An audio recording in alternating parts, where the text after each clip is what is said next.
Ego bakunzi muri ko madukurikirana turabaramukije kaze mu kiganiro cacu kiganiro cyo kuno munsi aho dufise umutumire tuza kuyaga ku majambo y'Imana imbere ko tumwakira reka tubabwire ico tuza kuyagira hamwe uyu munsi twateguye tufise uza kutufasha kugira ngo ashobore kudusigurira iyo bavuze yuko isezerano rya kera ko cari igitutu c'isezerano rishasha canke cibirare kuzoba imbere mbega baba bavuze iki mbega n'ivyihe bintu bigaragaza biri mu isezerano rya kera byerekana yuko ubu mu isezerano rishasha hariho isano ryavyo gatushe kubona ko cari igitutu rero nivyo zo kuyaga hamwe uno munsi twadufise umutumire wacu reka tubaye tumuramutse hama aheze ace nabaramutsa abayiko badukurikirana nywe kandi yidondore n'uwariwe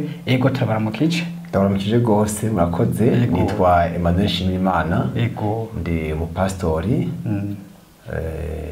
numva bihagije hanyuma reka ndamutse ariko baradukurikirana mu cyo kiganiro kandi by'ukuri nizigira yuko iki kiganiro wateguye kiza gufasha benshi kuko rimwe na rimwe hari igihe abantu bagenda mu kigari natahura ivyo ari byo agasoma gutyo gusa ariko Bibiliya mu bisanzwe irisobanura simvuze ko ndi umuhinga gose ariko nk'umupastori Bibiliya niyo nsoma icyo gitabo gikuru mu bitabo nsoma ubwo rero ni vyiza yuko ushobora gutanga ibifasha ariko badukurikirana murakoze ego tuciye tugendera ko tudatevye mbega Bibiliya iri mice ibiri hari isezerano rya kera n'isezerano rishasha ariko biravugwa yuko isezerano rya kera cyari igitutu c'isezerano rishasha mbega byo bimeze gute byo byifashe gute hoba hariho ibintu bigaragaza yuko isezerano rya kera cyari igitutu ubwa mbere reka ndeke kuvuga ko imice ibiri Bibiliya ni imwe ariko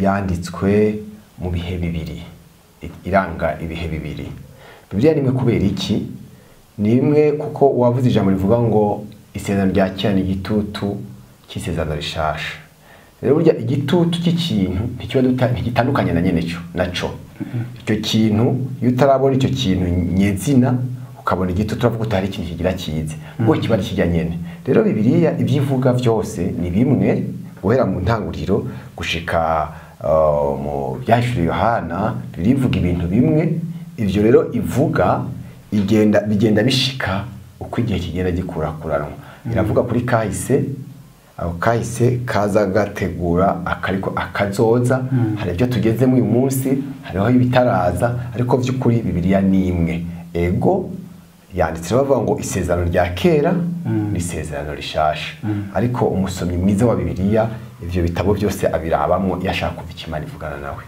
murakoze ego none bagomye kuvuga bavuze ko cari gitutu cibizoba mbega ivyo deja isezerano rishasha irahari ivyo vyabaye nibiki uwo nkundira ico kintu uvuze ntitwandikisha amate kandi wino ihari uwo murongo tuwusome kugira ngo tubone vy'ukuri icyo uyu mwanditsi yashaka kuvuga ni mu gitabo cy'Abakolosayi igice cya 2 nohera ku murongo wa 13 vyo bavyiza aho ivuga ngo kandi hamwe mwari mugipfuye kera mwari mugipfuye mwishwe n'ibicumuro vyanyu no kudakegwa kw'imibiri yanyu yabagiranye bazima nawe aka kantu ukumve neza kera abantu bari bapfuye mu nyonga z'Imana muri risezerano Kristo abagirana bazima nawe niwe bashaka kuvuga yabagiranye bazima nawe hanyuma hacavuga ngo yahanaguye n'ikete kitwagiriza kirimo amabwirizwa ryaduhama iri kuri hagati yacu nayo iribamba ku musaraba iyo ni Imana umusaraba wande wa Kristo umusaraba turabye dusubiye inyuma tugiye mu isano rya kera twawusangayo n'ikigereranya uyu Kristo n'uwo musaraba hanyuma acavuga ngo kandi yambuye abakuru n'abafise ububasha ibatetereza mu maso ya bose ibashorera bafashwe mpiri kubw'uwo musaraba umurongo wa 16 ngo nuko ntihakagire ubahinyura ku biribwa ku binyobwa ku by'iminsi mikuru mu by'ukwezi kubonetse canye mu by'isabato umurongo wa 17 ivyo baje kudondagura hejuru ibyo kurya iby'iminsi mikuru iby'amasabato yego ngo ivyo byari igitutu c'ivyari bigiye kuzoza ariko umutumba ubwawo ni Kristo. Rero ivyo bavuga nivyo dusoma mu Isezerano rya kera byose byavuga Kristo. Ndashaka gusoma undi murongo umwe uze kunkundira ngira ngo dusomye imirongo myinshi nacyo bidutwara turabe Kristo ubwiwe icyo avuga ku byanditswe ariko arivuga by'Isezerano rya kera. Mu sanzu igihe cyose Yesu yavuga ngo handitswe ngo ntiyavuga mu Isezerano rishasha yavuga mu Isezerano rya kera kandi yaba ariko arivuga. Reka turabe mu gitabo cya Luka igice ca 24 igice ca 24 hari amajambo menshi numva ntosoma mugabo ndashobora kuyasobanura gatoya. Hari igihe Yesu amaze kuzuka hari abagabo babiri harimo witwa Kiriyopa bariko bamanuka bagenda iwabo i Emawusi ngo bagenda baganira bababaye bavuga ibyo Kristo yabonye ingene bamwishe ngo bafite agahinda ngo Kristo baheruka yapfuye mugabo deja yamaze kuzuka ntavyo bazi ngo bagenda barabivugana hama bageze gucyo umugabo agira gatatu abaguyeko ntibamenye yaturutse ati mwiriwe bati mwiriwe bombe bivuze mu Kirundi sinzi ingene yabaramukije kuko bibiri tubwira ko ngo yaciye ababaza ati mbega ivyo muvuga ko mbona mu wabaye nibiki ngo baramwigana bati wewe hari ibintu byabaye muri cyo gisagara hariho umugabo mwiza abantu benshi bazi Kristo nk'umuntu mwiza gusa ariko nabo niko bamubona ngo Kristo yashaka kubereka by'ukuri uwo ari we afate ku Isezerano rya kera. Ati baramwishe twari tuzi ko azokura ingoma y'abaroma twari tuzi ko azodukiza none baramwishe. Hari umurongo rero uca uvuga ngo arababwira we ni Yesu baje kumubwira amajambo arababwira ati yemwe mwambura bwenge imitima yanyu itevye cyane kwizera ivyo bavugishwa n'Imana bavuze vyose. Donc ivyo bavuze vyose iyo bavyizera ntibari kuvuga ngo Yesu yarapfuye bari kumenya ko Yesu yazutse. Rero ntavyo bari bazi nabo kuko n'uyu munsi abantu benshi bashobora kugenda kuvera kijijwe kumva arasenga ariko amubaza vy'ukuri icyo yizera kuko atazi amajambo y'abavugishwa n'Imana atazi icyo Imana yavuze mu bijyanye n'ubuzima bwiwe ufatiye kuri Kristo asa kwizera kwe kuranyuganyoga. Aha rero acavuga ngo mbega Kristo ntiyarakwiye kubabazwa atyo ngo abone kuja mu bwiza bwiwe atangurira kuri Mose no kubavugishwa n'Imana bose abasobanurira mu vyanditswe vyose ivyamwanditswe ko. Arababwira guhera kuri Mose yanditse ibitabo 5 yanditse igitabo cy'itanguriro kiravuga Yesu, igitabo cyo kuvayo kiravuga Yesu, mu Balewi kiravuga Yesu, mu guharura haravuga Yesu, gusubira mu byagizwe haravuga Yesu. Ivyo ni ibitabo 5 Mose yanditse ngo acavuga n'ivyo avugishwa n'Imana. Twobadondagura ni benshi harimo ba Yona ba Ezekiel ba Daniel ni benshi ngo abose ngo atangurira ngo kwa Mose ababwira ngo ivyamuvuzwe ko. Aho rero uca wumva yuko ivyavuzwe kuri Kristo ashitse byababishitse nticyaba kikiri gitutu kandi. Aha ku murongo wa 44 ahavuga ngo ababwira ati aya niyo majambo nababwira hano niho barabigishwa bose nababwira nkiri kumwe namwe ntarapfa yingene vyanditswe kuri jewe vyose mu byagezwe vya Mose no mu majambo y'abavugishwa n'Imana no muri Zaburi bikwiye gushika. Mbega iyo dusoma Zaburi tubonane dukeneye kubonamo Yesu. Iyo turiko turasoma ibyo mu Mose yavuze yanditse duteza kubonamo Yesu ko nka Mose wewe biriva ko ari Imana yanditse n'urutoke. Iyo turiko tubona ibyavugishwa n'Imana baravugishwa ntibapfa kuvuga ngo biyadukize. Kuvugishwa no kuvuga ibyo udashaka kuvuga ukavuga mu kibanza cyanaka. Bavugishwa rero Yesu avuga ngo ivyo bamvuze ko. Umurongo wa 50 hacavuga ngo maze abungura ubwenge ngo batahure ivyanditswe. Arababwira ati niko vyanditswe yuko Kristo akwiye kuzobabazwa no kuzuka mu bapfuye ku munsi ugira gatatu. Hari undi murongo kandi ngo kandi yuko ukwihana no guharirwa ibyaha bikwiye kuvugwa mu izina ryiwe mu mahanga yose uhereye Yerusalemu. Rero ubutumwa bwiza Yesu yazanye si vyaduka avuze ngo niko byari byanditse. Ubutumwa bwo guharirwa ibyaha bwari bwaranditswe mu itanguriro mu gice cya mbere cya kabiri urondera mu gice cyose witonze gusaba mwe muyera yo gusobanurira. Rero hari Kristo aremeza neza abungura ubwenge kugira ngo batahure bamenye ibyanditswe muvuga ko. Ibi rero ivyanditswe kera byo Kristo yavuga nibyo cyari gitutu byari mburi y'ibizoba imburi ntisobanura neza mugabo iyo icyo ibura gishitse ashobora kumbe nko ngaha mu Cibitoke ugiye mwibarabara ukana bateye ibitoke mwiba kwibarabara ninde mukuru aza kuza ninde gabasha ucubona ko hari umukuru aza kuza hanyuma wagira gutya kandi ugacumva haje imodoka z'igipolisi najya amasirena bivuga yo bari president yo ministre wa mbere wagira ati ni president ashitse rero bya bitoke tusubira kubyumvira ko mbwashobora ngo niyo mpamvu twavyutse tubona batera ibitoke umukuru w'igihugu yari kuza ngaha rero iyo umukuru w'igihugu ashitse ibyabuwe biyabishitse ntashobora kuvuga ngo rero ngo mwanya igihugu ngo bitoki ngo byatewe ibyo ntibigikenewe kandi kuko icyo twari turindiye hageze gute cyashitse nkundira some ubundi umurongo umwe amandazi kubise byinshi cyo kumbaza ariko umurongo nkundenda usome umurongo uri muri Luka nyene igice cya 4 umurongo wa 18 na 19 havuga ngo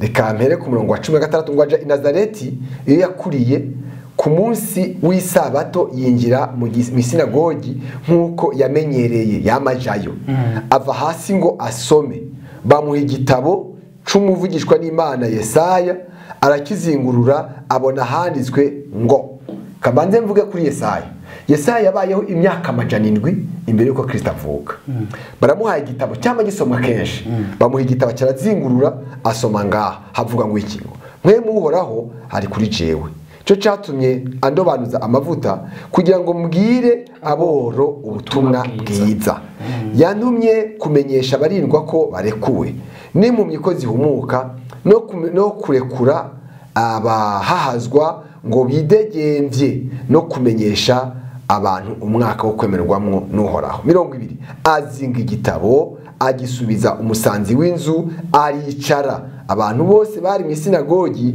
bamuhanga amaso aratangura kubabwira ati ivyo vyanditswe birashitse uyu munsi nkuko amatwi yanyu avyiyumviye vyanditswe mu myaka 700 Kristo yaje gusoma ati rero uyu munsi birashitse amatwi yanyu haravyiyumviye watweretse ukuntu abantu bahariwe ibyaha kunuze ya mu gihe cy'Abisirayeli gisano rya kera watwereka n'isano ryo mu gihe cy'ubu arico igihe cya Kristo amaze kuza ukuntu yabatijwe akaje mu bugaragwa byose watweretse ugenda bihuza ko ndabereka ingene byo mu bugaragwa cy'impene n'iki cyari gitutu cy'umwagazi n'amakuru aho ibyaha byo bari mu Kristo Yesu yego turabona ariko twabonye ko impene yangarana ibyaha kandi bigace bimara umwaka mbega ubonaho ko hariho abantu bakurikiza ibyagezwe sibyo hakaba hariho n'abandi bantu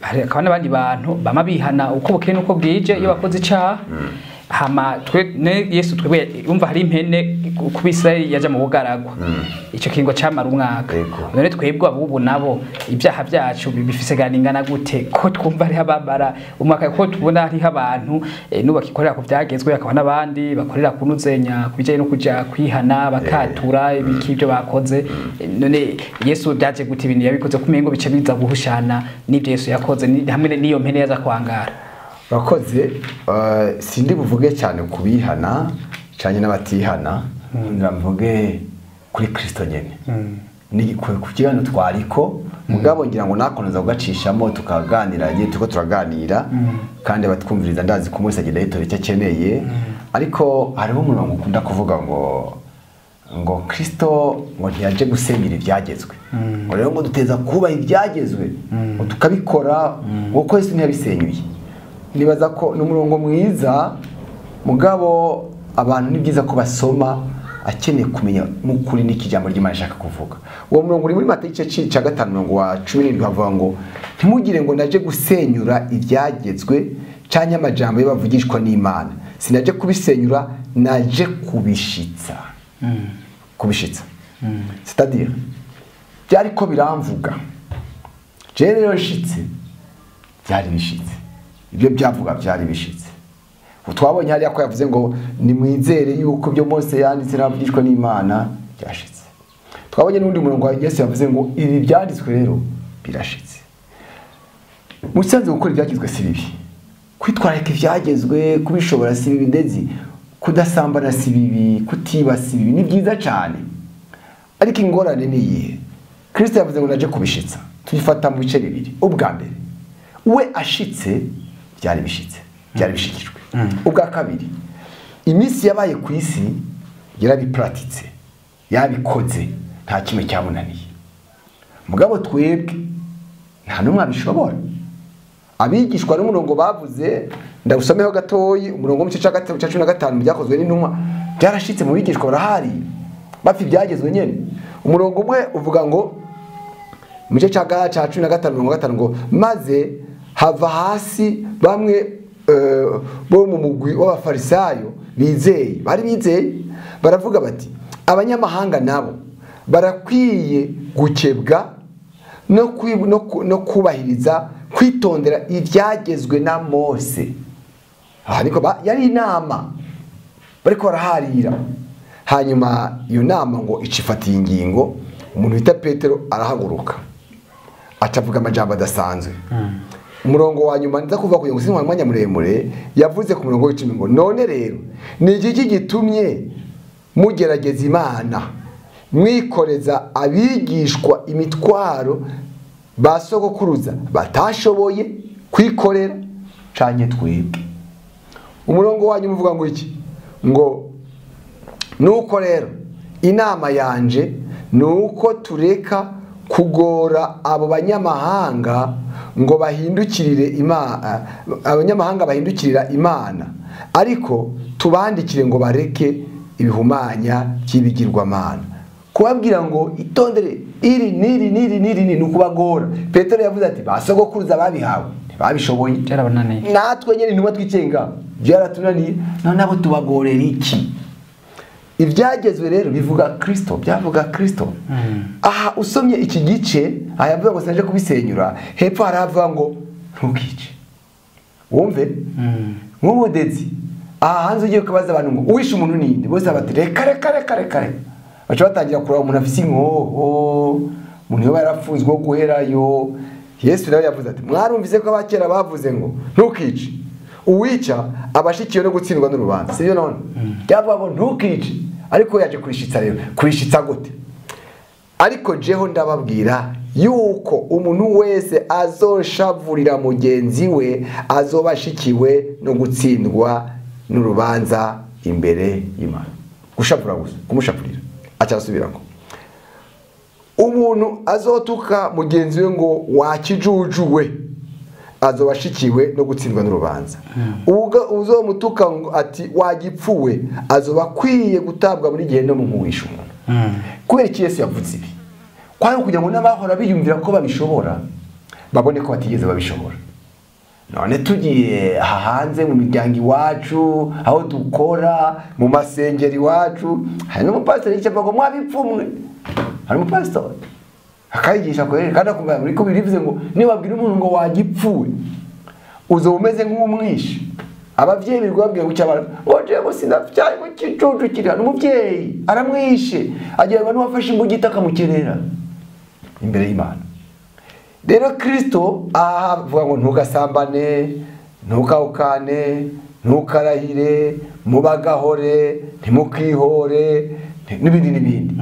Aya majambo Kristo reka yavuga, ntiyavuga yarazi neza kwibata ari bubishitse, kuko nako yabishyize ni kare rwose. Kubera iki rero? Kuko nyine ibyagezwe yari yashitse, uwabishoboye yari yashitse, byasaba ko baja munsi y'ubutware bwiwe. Ivyabananiye byose Yohana yabimwatuye ku mutwe. Niyo mpamvu yavuze ngo muzogeza ryari kutizera ko je naje kubishitsa, nije naje kubishitsa jenyene, nimuje munsi yanje. Niyo mpamvu birivuga ngo uri muri Kristo Yesu nta rubanza ruzomutsinda, kuko ari couvert, aratwikiriwe. Amen. Bajya b'Isirayeli wari kwivanga batato bya burasodat byaramufata. Vuga kandi kantu gato yadeze muri Egiputa. Imana ivuze ngo bakere umwagazi w'intama basiga amaraso ku mpande z'imiryango, nawe nyene ni Yesu. Uwari kuvuga atato iyo nzu zantazonjamo nigire kwitemberera, yapfa mu bandi. Yapfa mu bandi kubera iki? Amepuzia, yagaye amaraso. Rero n'uyu munsi naho wogerageza kwirinda ibyagezwe gute, utari muri Kristo Yesu, ashobora gushitsa ibyagezwe yikoreye ibyaha byacu yabyangaranye ntushobora gutsinda urubanza. Nicyo Petero yavuze ati nabasokuruza byabananiye natwe byaratunaniye. Mbere Yesu yabwiye abanyabwenge byarese ati mwebwe ntimushobora no gukoza ku rutoki mugo mubyikoreza abandi. Ibyagezwe rero nta muntu n'umwe mubabayeho yigeze abishitsa. Nuvuga ko abishitsa uzaca umubwira uti uri ndyarya nabyo yoshitsa. Ni Kristo yabishikije kabiri ashitse byanditswe byari bishitse bwa kabiri yarashoboye kubikora nta kintu kimwe cyamutsinze. Niyo mpamvu ko yatsinze urubanza rero abari muri Kristo Yesu nta rubanza ruzobatsinda. Ego reka tugushimire reka mwanya w'ikiganiro turabona ko tujanye ariko reka tuzoseka tugutumire dufise umwanya wiyago kugira ngo dushobore tubandagiriza aho tugejeje tuze turabe neza rero turabe mu isizo rya kera inkuru ushobora kuduha nyinshi nimba uzohera mu itanguriro kuva kuri Adamu na Eva twereka ati kuva muri Adamu na Eva byagaragaza Yesu kuva kuri inde kuri Abisirayeli kuva kuri nawe reka ndaguha akaryo ugende usome hanyuma uzompa inkuru imwe n'ibiti nyandaguye inkuru nyerekamo Yesu tuzomurondera mutso turi kumwe jewe nawe tuserangure turabemo Yesu. Ego cyane unagushimiye reka tugushimiye cyane nzigira yuko tuzosubira kubona mu kirigano gikurikira bakunze bakoma dukurikirana twari kumwe na Pastor Emmanuel jewe ni Irankunda Ado Desire reka ndabashimire mwe mwafasha akanya ko dukurikirana nizigira yuko tuza gusubira mu bindi biganiro bikurikira naho butaha murakoze.